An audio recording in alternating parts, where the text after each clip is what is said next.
farzandga beg'ishlagan mehr muhabbatimiz orqali ularning chiroyidan baxt jilvasini ko'zimiz ko'rsinki, ularning ko'zidan og'irnish yoshlarini ko'msin.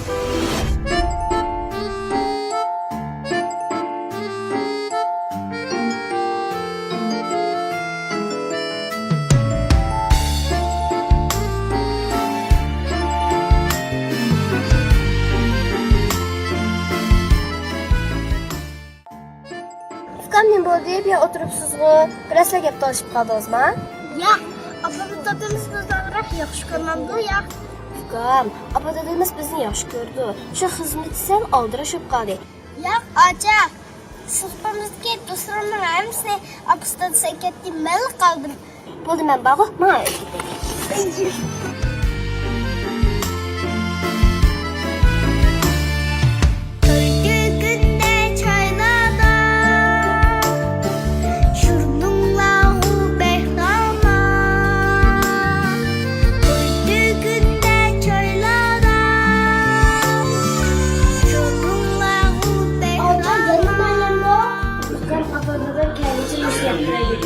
Yo'q, men naymayman.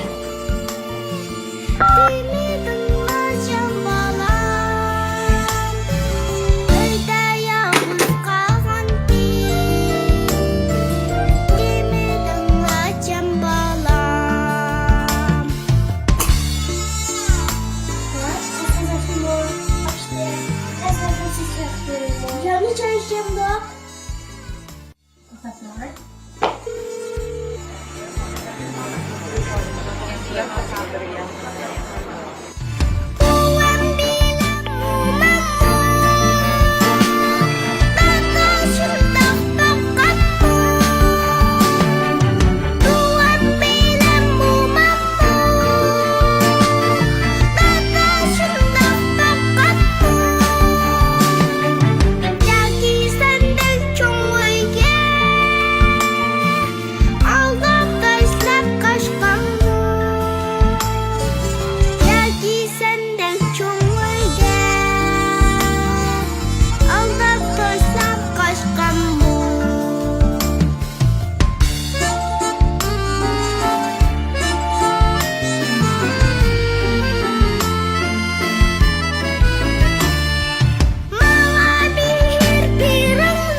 Ama dadamsılar bizi yaş görmezler.